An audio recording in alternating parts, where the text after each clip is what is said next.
Badi Prasetyo, kita akan membahas topik yang dijamin antibody. Ada yang tahu? Ada yang tahu? Apa tuh? Oh, oke, karena belum ada yang tahu, bakal kasih tahu. Oke. Jadi di kesempatan kali ini kita akan membahas gamification learning. Sebelum masuk ke jauh ya, kalian pernah nggak sih ngerasa waktu belajar tuh ngantuk parah, belum lagi pusing karena teori itu seabrek. Nah, coba sekarang bareng-bareng kita bayangin kalau pembelajaran itu dikemas dalam bentuk game. Ntar ada poin, tantangan, ada reward juga. Pasti pembelajaran itu bakal wah banget kan? Pasti bakal seru banget kan? Nah, buat bahas serunya topik kali ini, aku ditemani oleh dua narasumber kece kita dari program studi pendidikan luar sekolah. Siapa itu? Kita sambut Kak Hanim dan Kak Kayla. Gimana kabarnya Kak Hanim dan Kak Kayla hari ini?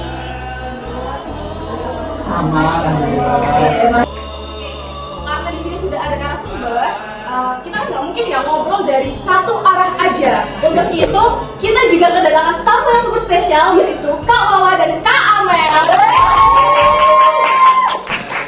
Selaku interviewer dari podcast kali ini.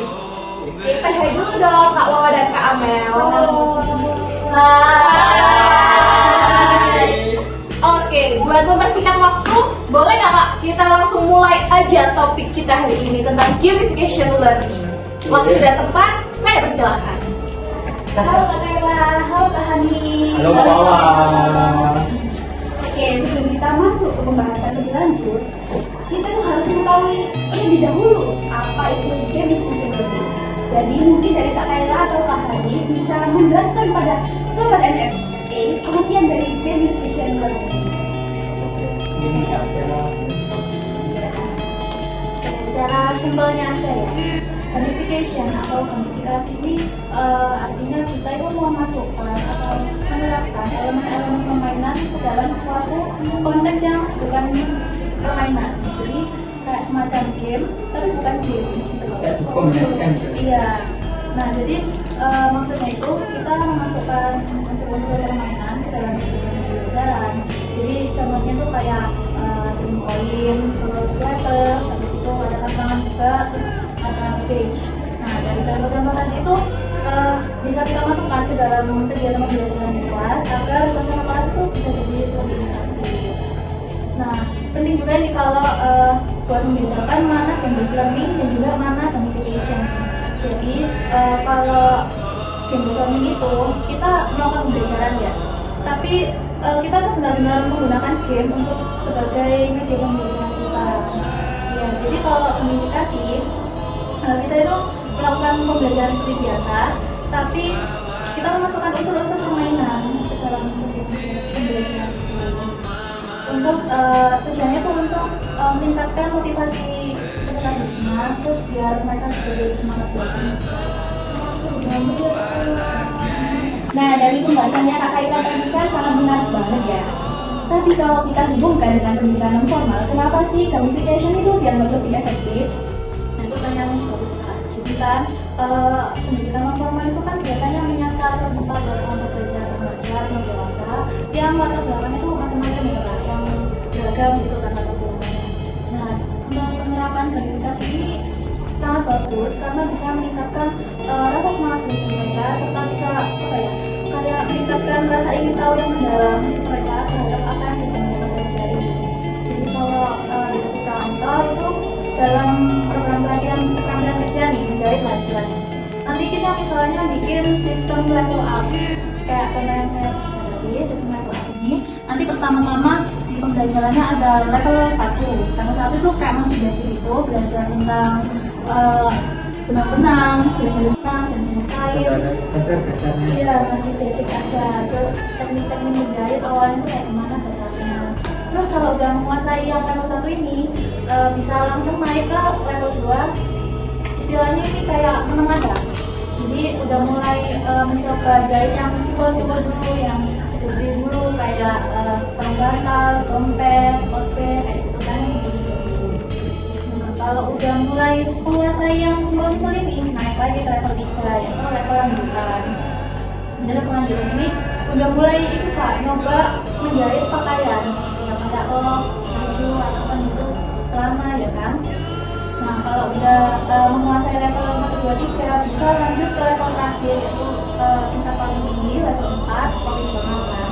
Jadi mereka tuh udah bisa mulai menerima custom order, terus udah bisa mulai bikin desain sendiri, sama bisa juga perbaikin jahitan yang salah-salah gitu loh kak.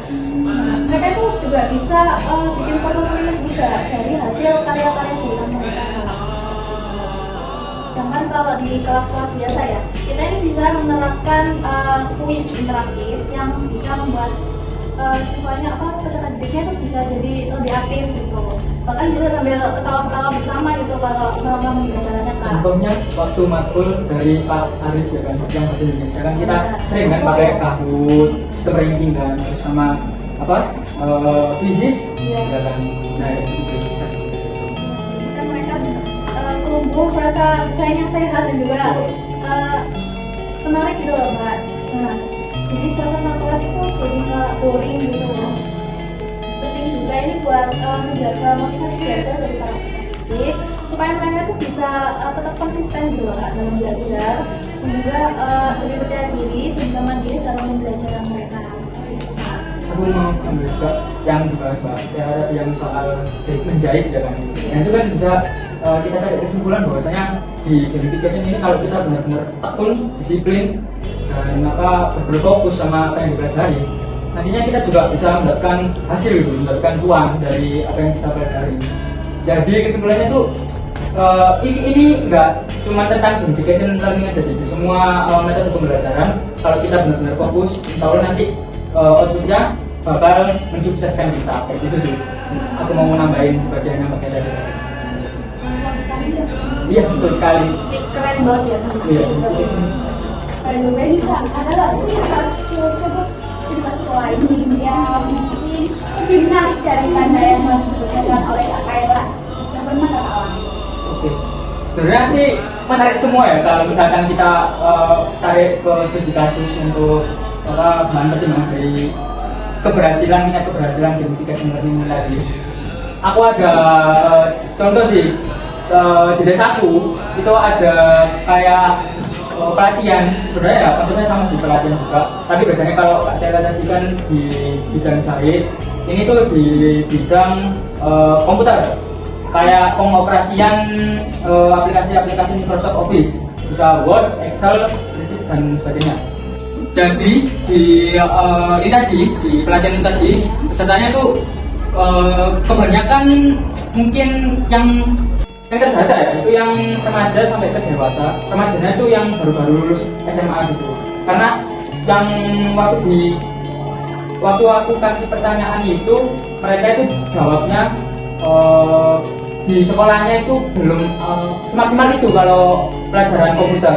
Bahkan ada yang sampai itu tuh nggak ada pelajaran komputernya itu. Jadi mereka memutuskan untuk bisa mendapatkan sertifikasi juga.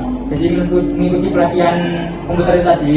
Nantinya kan sertifikasi tadi kan bisa buat kerja, apalagi mereka kan fresh graduate di SMA gitu kan. Yang notabene-nya SMA itu kan belum punya sama sekali life skill kan ya. Kan gak ada jurusan sama kayak SMA. Jadi di pelatihan ini tadi itu konsepnya berbeda sama kayak yang di YouTube sama Mbak Kela tadi, dan juga pengertian dari gamification learning ini tadi. Itu ada di batch atau rencana, terus juga ada sistem poin. Kalau misalkan ini tadi kan kayak ngebikin RPS bulan-bulan ini harus selesai materi ini, bulan ini harus selesai materi ini.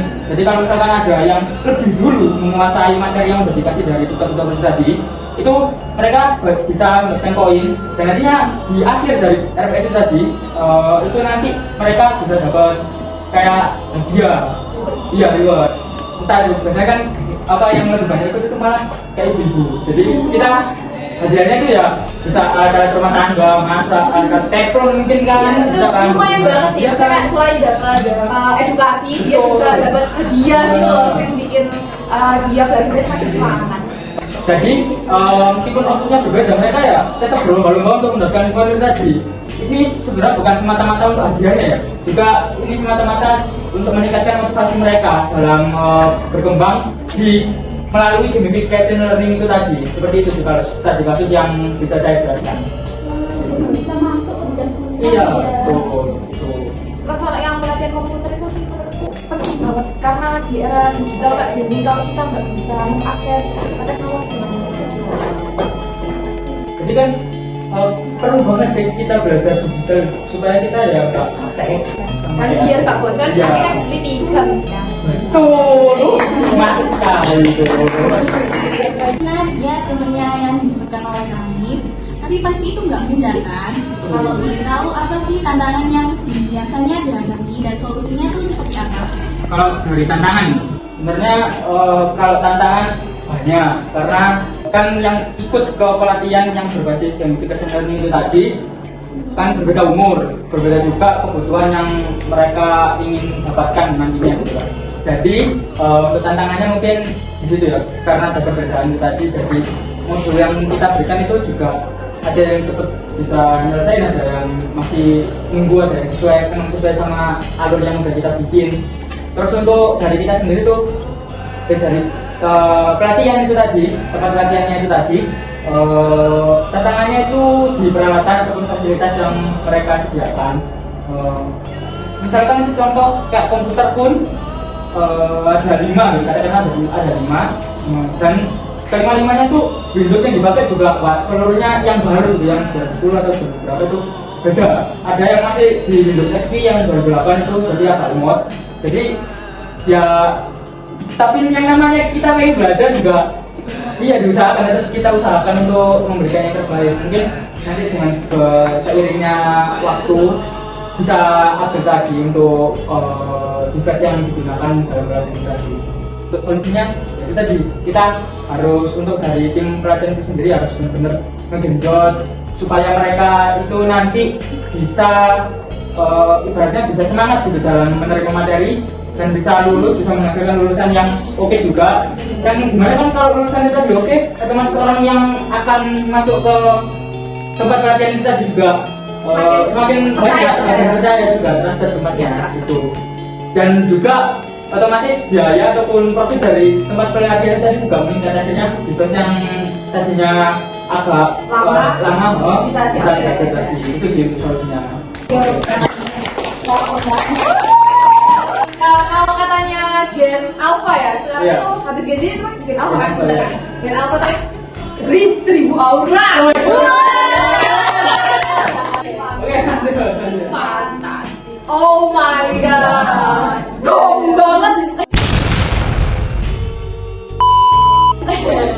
Jadi pembahasan hari ini tuh kita bisa belajar bahwasanya gamification itu bisa menjadi efektif untuk membuat pembelajaran pendidikan formal lebih menyenangkan, partisipatif, dan relevan. Oh my god. Jadi podcast kali ini akan selesai. Jadi saya memberikan Oke, baik. Terima kasih ya buat kakak-kakak narasumber dan interviewer yang sangat goks abis. Iya. Oh my god.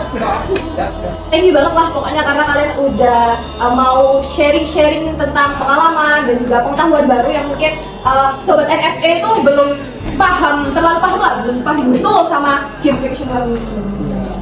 Nah sekarang coba deh sobat NFA pikirkan kalau misalnya kalian jadi fasilitator dalam program pendidikan non formal, sistem gamifikasi seperti apa yang mungkin akan kalian lakukan?